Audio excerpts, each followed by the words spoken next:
So Bob and I are here. Bob listened to the whole of the morning, and I thought we might act as a kind of rapporteurs for the morning, but also it'd be great to hear from you. I know lots of people have come up to me during the morning and said, please give us more time to speak. So now's your opportunity to talk about all the issues you hear about this morning with us. And please don't be shy. It'd be really interesting to hear from you. So I'm going to start off. Bob, what was your highlight this morning? What did you think was good? I didn't expect to sit through the morning. I thought I'd wander in and out, but the cast of characters was fascinating. What I didn't hear really any new direction forward. And as I've been boring you with, as you had far too much in your mind trying to organise this, what do you want to see come out of this? And I can't see a point in, something as great as this in the sort of heart of parliamentary democracy unless there is some focused political action that, in my view, will disrupt, disturb and upset the complacency of the political class as it appears to be now. And there was sort of, for me, in the negative, there was too much talk of party politics and the immediacy of the election, because in my view, Brexit overwhelms all of that and is the singular issue, given that any manifesto of any of the parties is redundant because we can't afford it now, and we certainly won't be able to afford them within 2 years' time. Having said that, some of the analysis of what may happen going forward was very interesting, and some of the aphorisms that came out of people's mouths were spectacular. I thought Ian McEwan summed up the dismay and the hurt and the rage, and I loved his complete rejectionism. I'm a rejectionist utterly and entirely, and while obviously we have to accept the democratic majority, I reject utterly the argument, and it is as much as my democratic obligation to accept the majority, it is my democratic duty to reject it out of hand and to fight for the thing that I believe in.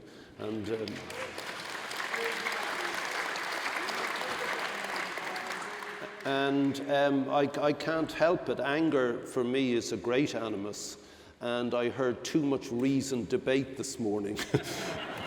And I resent those who voted leave. I just, it's not I'm suffering from the 5 stages of grief. I went briefly to the, what do you call it, with the breakout session. Hey, as Billy Connolly immortally said, workshops should be left to engineers. So I went to the workshop on psychology, where they were talking about the psychology of defeat. Well, I'm not defeated, and I would like to hear about the psychology of victory, this huge triumphalist hubris that seems to envelop the political class at the moment. Fuck them,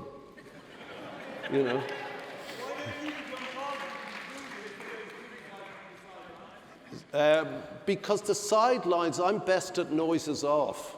I would be no good at the centre of that thing. I'm far better, I'm much more comfortable at being with myself when people are most disappointed in me, and which is why I'm largely immune to the predations of the Daily Mail. So that's why I barrack from afar, and when I feel that I've got some contribution to make, physically as well as whatever, then I'll go and do it. And I think that's been my modus operandi for most of my life. Did anyone else go to the psychology of defeat and resilience? What did you think about it, sir? Come to the microphone. I found it, there were some interesting points in it. I thought one of the most fascinating points was the argument that it was about personality, that it was about openness versus closeness. This was, I think, a sociologist. Yeah. I thought that was a very, very interesting notion, which makes it quite difficult to reconcile each other, I think. But I would like to come back to the point you raised, because the one thing I felt about this morning, I'm very glad this event is taking place, but I am worried that there's too much talk. It's a time where talk's not going to work. The political process is broken, as one of the themes earlier on. There's no way we can act, as far as I can see, through the political process to stop Brexit. So we have to find other ways of doing this. I think it's imperative that we do stop it, and this may mean taking action of different kinds. I'm not suggesting violence, but we could stop the underground, we could stop the buses, we need some kind of public gesture. We're all too busy thinking, we're too passive. We need the passion, we need the emotion that the Leavers show. Yeah.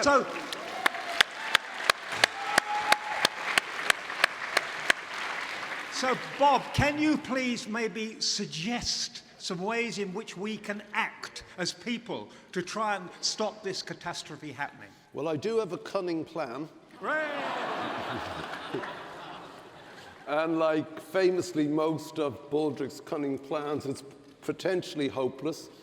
But I can't noise it abroad now. And it'll probably, as I say, one of those personal gestures you make. Sometimes they work, like Live Aid and stuff.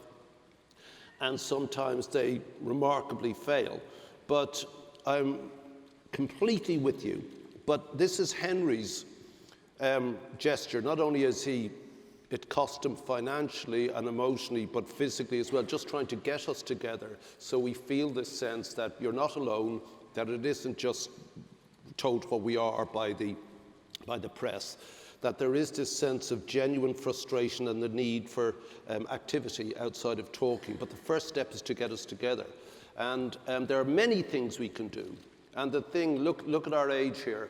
I came up the queue this morning and there were very few younger people. Where are they? That's the first thing. Well, where are the answer national that now, students? No, where are you? You should be on the streets. Exactly. I know you were. I saw you. Exactly at work, and also a lot more coming tomorrow, young people. It's a different demographic probably tomorrow. Anyone else want to, perhaps you would like to just come up and talk, please. Come up and talk. There's no agenda. Okay. Yes, I recognize you. Yeah, hi, Henry. Hi, my name's Atalandi. Good afternoon. I have a question that hasn't really come up today, but it's specifically to you, Bob. Obviously, you have a lot of followers and a lot of support from people because of your career, but also because you're an activist.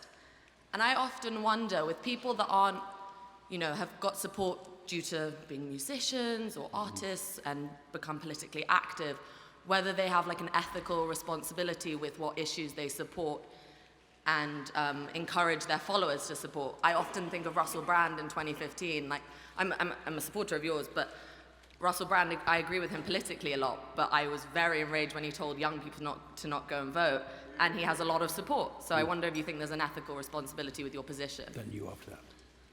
No, I don't. I don't think there's any responsibility comes with it. It's only if that's where your interest lies.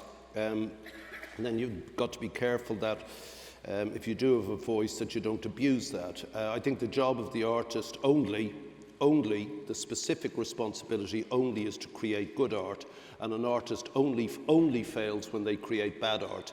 Then if a part of their the way they function and the way they think is to take the platform that they've largely built themselves through their skills, and they've got a certain notoriety, that they utilise that for a personal predilection, then yes, there is a responsibility. But I don't have followers. I don't do any social media whatsoever, and there's probably people who see my carry on and go along with it. In terms of Live Aid, Band Aid still exists. I'm still the chairman, so I will take that responsibility to the nth, as I said 30 years ago. So that's one aspect. But for others, I know several musicians who voted Leave, and they're still my friends, and that's fine. But I do resent it, and I say it up front. And I say, "What were you thinking of?" And they say, "Well, that's what I believe in." So this isn't the place for musicians to get together and over on one stage is the Remainers and on the others is the Leave. That's not going to happen. It's not going to work. I have another question. On the question of what happens from this. Things can happen. I'm not going to organise them, but what happened from the Convention on Modern Liberty, and I will quickly go back to that event in 2009, which was put on by Anthony Barnett and me in 2009. A lot came from that. A lot came, and a lot of it arrived in the coalition agreement a year and a bit later. And you just don't know what's going to happen. So, you know, you can organize, you can arrange this stuff yourself. It doesn't need me or Bob to do it. It will happen. The best things will happen grass upwards. This lady here. Yeah, my name's Josie. I'd like to say I was quite saddened actually to think that the power of talking, like this morning, was being belittled. Because I live in a true blue, very parochial Essex town. Yep. All voted Brexit. My MP, neighbouring MPs, etc., etc.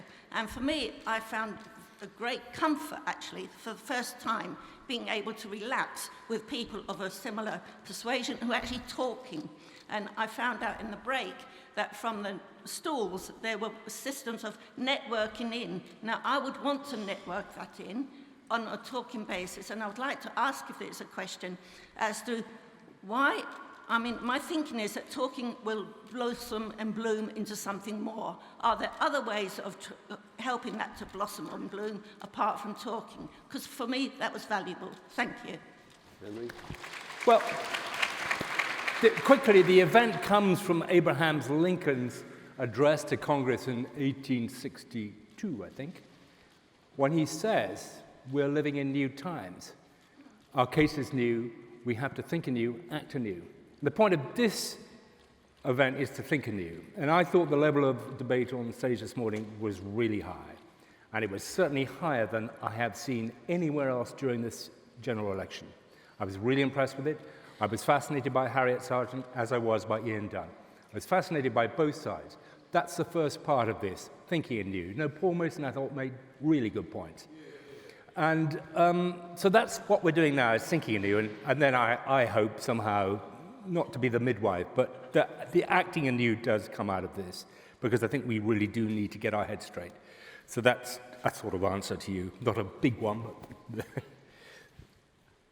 this guy here. You've already asked a question. I have, but I bring greetings from Bernie Tormey to you, Bob, who also is a Remainer, and half of his fans hate him now because he told them. So it's always a mistake to fight with your fans. The luck of the Irish. Anger is an energy, said John Lydon. I'd like to invite you down to the Richmond Terrace Vigil opposite Downing Street. We do songs to Theresa May. She don't listen. We do Another Prick in the Mall. We'd like to invite you to speak and do I Don't Like Brexit, perhaps, and say, fuck Brexit. But the serious point I want to make is, I disagree with you, Bob. Action is important. We're doing it. We're taking a tour around the country, but I think that the Irish did have a moment where they understood the power of dialogue in the 1990s, where they fixed that really difficult issue. And we're trying to take a dialogue around the country to go with the action, because dialogue differs from discussion. For the non-musicians, discussion comes from percussion to beat around. Dialogue is a genuine inquiry. So I think we also need talk, but intelligent talk. I mean, what do you think about that process in Northern Ireland that led to our peace, and how it might be applied here to reunite the kingdom? Well, the situation in Ireland, and Fintan O'Toole, I think, will probably address that later on, is extraordinary. That England that was wont to conquer others has made a shameful conquest of itself. That's Richard III and John of Gaunt and Richard III. A shameful conquest of itself. That's what Brexit is. And it's an interesting quote because it goes to what, in essence, Brexit is, which is, in my view, the rise of English nationalism. And it was suborned to an idea of what Britishness is, which is, we now see beginning to dissolve, and we see it in Scotland and in Northern Ireland, etc. That may or may not be so, it's my personal view. But I escaped. So what really offends me about some of the rhetoric of now, as we heard earlier this morning, is the rhetoric of being a traitor or just being somehow treacherous or a saboteur or an enemy of the people. This language of Volkischer Beobachter. And I resent that because I owe such a debt of gratitude to this immense country that we're sitting in now. I owe the immigrants gratitude. And I'm not sure if I've paid it back, but I've tried. And I escaped this claustrophobic nationalism of Ireland, where you were so confined by a zero economy, where no child could articulate ambition for fear of being slapped down, not just by authority or the church, but by his peers. It was just embarrassing to articulate ambition because it was never going to happen. And then you come here, and you can breathe. And my first stop in Peterborough, where I was working the night shift on a pea canning factory, was to go to the door of the house that said no dogs, no blacks, no Irish, and knock specifically on that door and say, how much for a room? And this Italian guy answered, 30 shillings for the month. What the fuck, you know? And that was the England I loved, you know. No dogs, no blacks, no Irish was about as real as that actual pretend chicken sandwich. And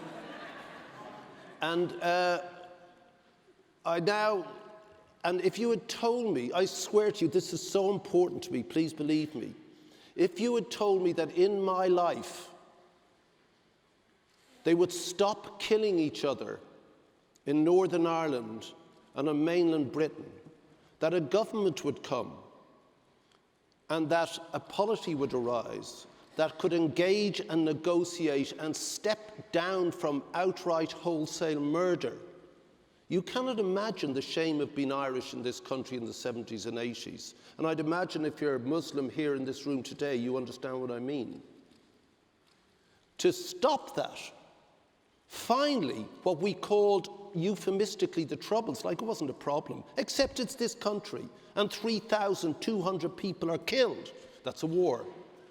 And it was stopped through your point negotiation. And to have that phantom creep back into our lives, that cannot be, ladies and gentlemen, if for no other reason that we stop this conquest of the self, as Shakespeare once again so brilliantly put it. That cannot be allowed to happen. And so I played Northern Ireland about 4 or 5 weeks ago. Obviously, this is a very live issue. I then went south to play Dublin. And I did a television show, 72% of Northern Ireland, for the first time unified in a political notion. No. So now those border counties, those guys who, the DUP, who were up to their necks in the Cambridge Analytica scam, those people said, well, what's it? The farmers were fed up of the Brussels regulations. Nonsense. They were not, because 90% of them voted to remain.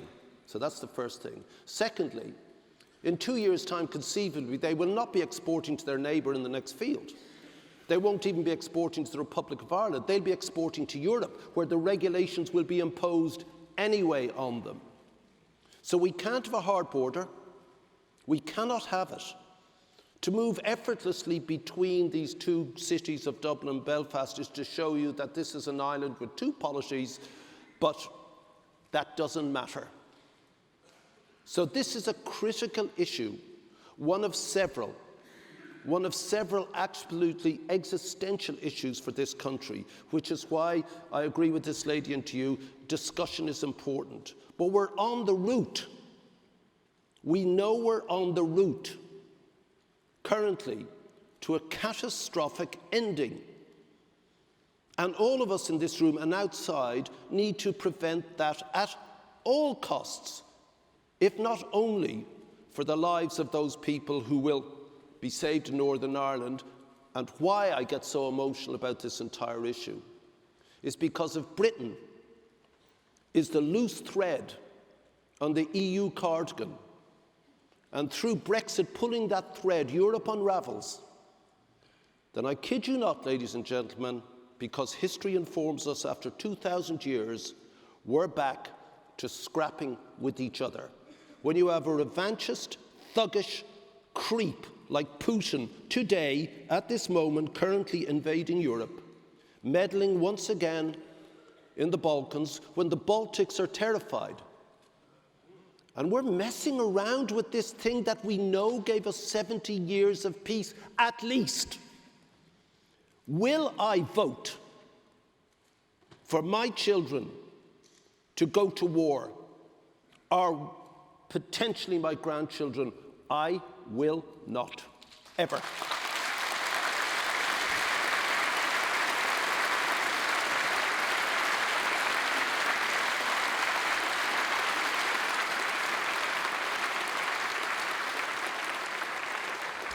Singularly the best answer I've ever heard to a question from the audience. So let's have another question.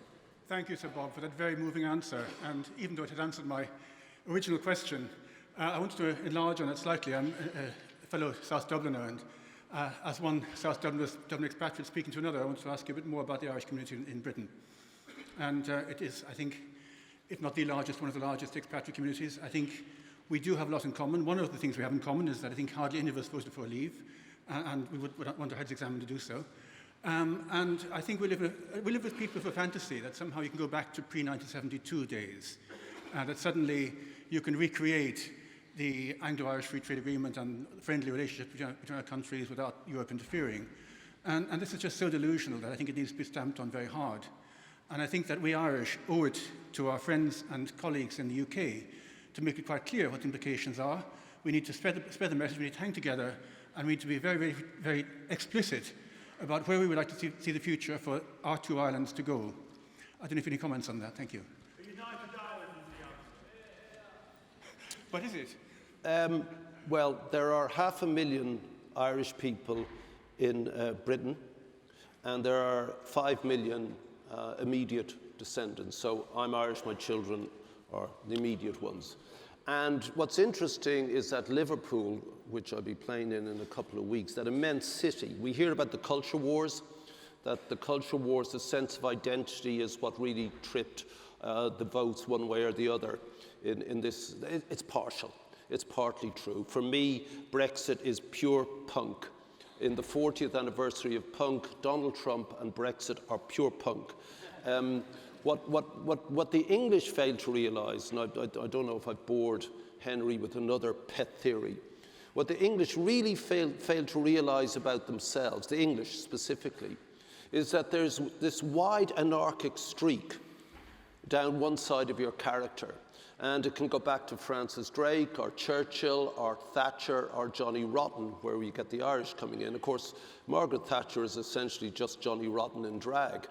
And you know, that really is what the Europeans do not understand. They don't understand that when you have a weakling, a simple man like Juncker, saying things like, English isn't important, that's going to rile the British into thinking, gosh, we made a mistake. Of course, the character is to step back and say, fuck you, you know. And even, you know, the Remainers are going, really? You know, come on, bring it on. And that's been part of the character, and we need to address that. That in this moment, and this is where the culture wars come in, but the facts are, forget the facts. We're not interested in the facts. Gove is right. You know, I heard that, well, you shouldn't really use the word populist, but populists like Gove, very clever men like Michael Gove, unprincipled oafs like Boris Johnson, were able to tap into a correct instinct of what was going on in the country. And in 1976, from the era that my band came to the fore, there was also this thing in the middle of the Jubilee. There was an element of rejectionism. And that happened last year. And it happened in the United States, and it happened across Europe. A sort of just tiredness,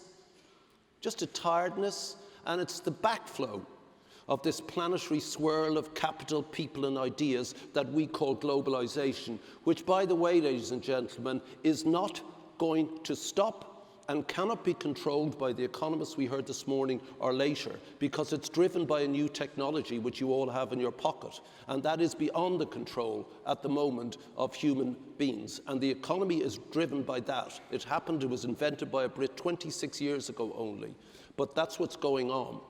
And with regard to the 3 million human shield, which are the immigrants in this country, you know, we'll allow this to happen, but what's it, you know, we'll keep these people hostage. This Hussein-like negotiation.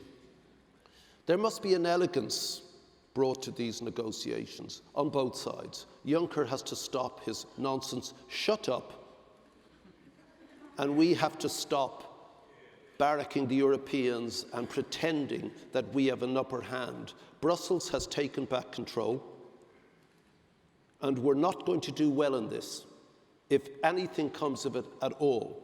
And the panic that is the rhetoric of the Daily Mail and the Sun and the Brexiteers, you can see it nightly, the panic, it's all going to be great, it's all going to be fantastic. The panic is that they've made a catastrophic mistake, one, or that they haven't made a mistake, but they suddenly realise what they've done. Part of the glory of this country, part of the success of this country, how the NHS is run, how construction is run, how science is run, how 40% of the Nobel Prize winners are foreign in this country, is because you have been so tolerant, is because you have been so accepting, is because your brains can encompass the different and accept them and take them as part of your own culture. It's an amazing place, and we all know the most tolerant country I've ever been in the world, and I travel the world 5 times a year. This is where the stew of social behaviour gets formed. It's sort of a lab of this. And that will continue, I hope. But Brexit is a gate stop on a lot of that.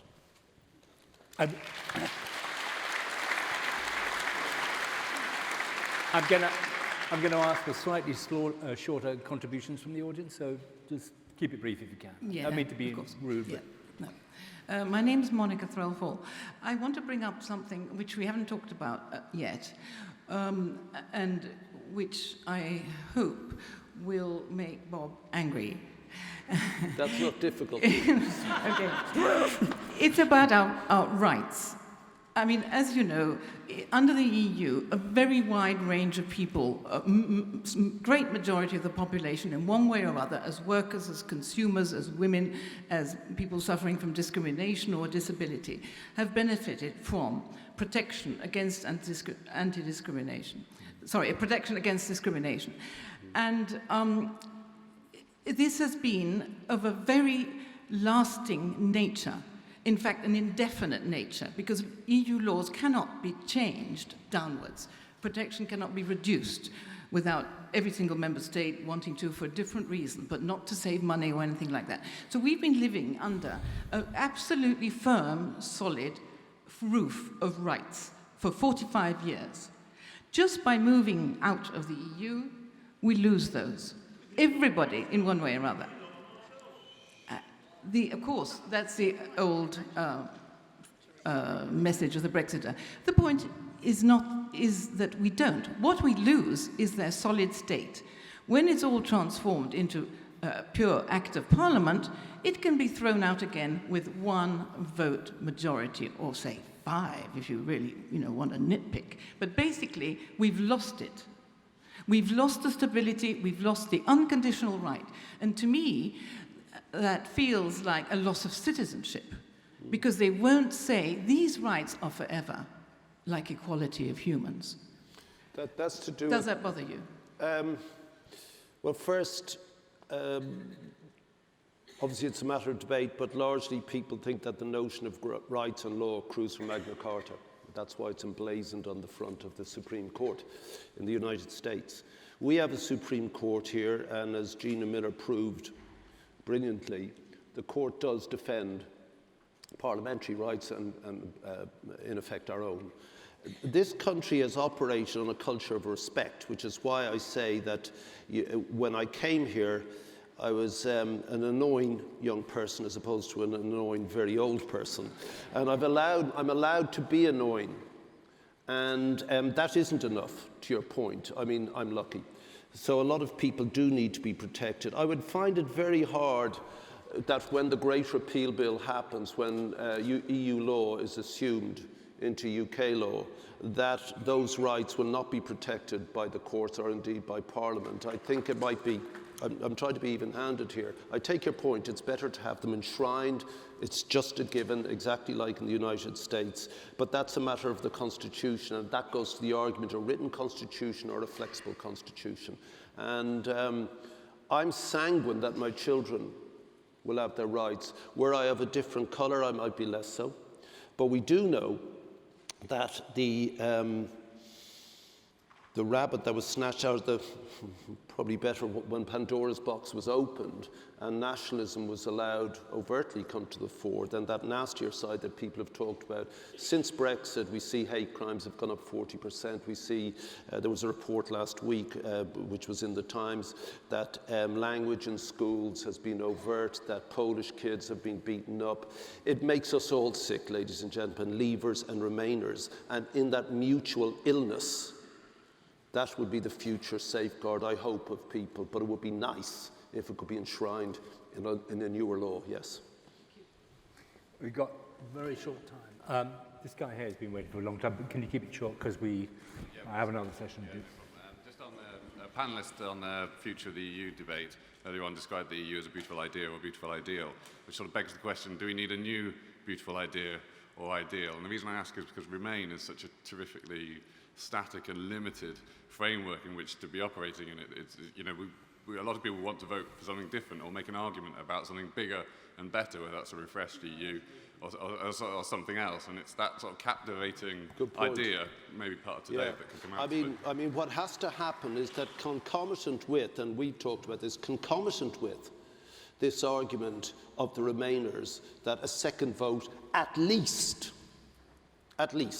total transparency, then a second vote at least, has to be, along with that, the necessary, the vital need for reform of the European Union. It must reform. It's static and it's sclerotic. And I've dealt with it for 30 years with regard to Africa, poverty in Africa. And I've argued that unless we build economies in Africa through the vast possibility of the European Union, then people will come to us.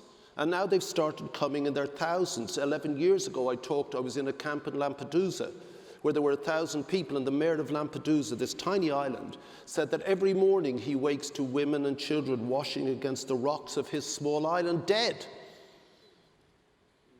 Well, we can't let that continue. Whether it's a European problem, it's also a British problem because it's a human one. To stop that, we need to, as has happened, where do you think the Romans went? Africa.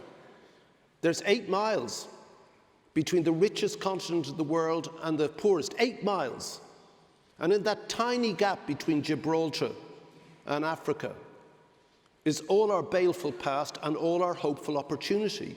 But it will only be seized if the European Union, of which we must be a part and which we must be the driver of reform, which is our historical destiny, it will only be done if there is a Britain saying it needs to reform, there is a plan forward, and they are willing to do it.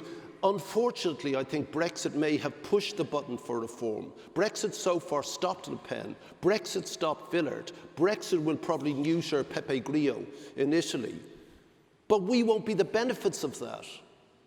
It needs to loosen up. Why is it in Brussels? Why not in Prague? What the fuck is Strasbourg about? Mais c'est impossible, fuck off, you know. All these things can be done. It's a continent of 4 separate economies and cultures. That needs to be addressed and dealt with. Right now, the EU is predicated on the fact that the French fear the Germans greatly and the Germans fear themselves. And so they must bind together to stop this war we discussed. Britain historically has got in between.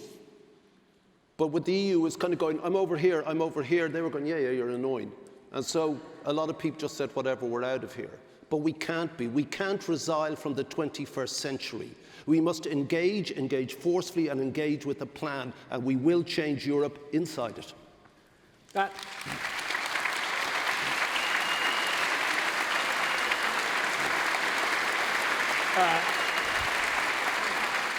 I just want to say thank you very much. I thought it was a really good session.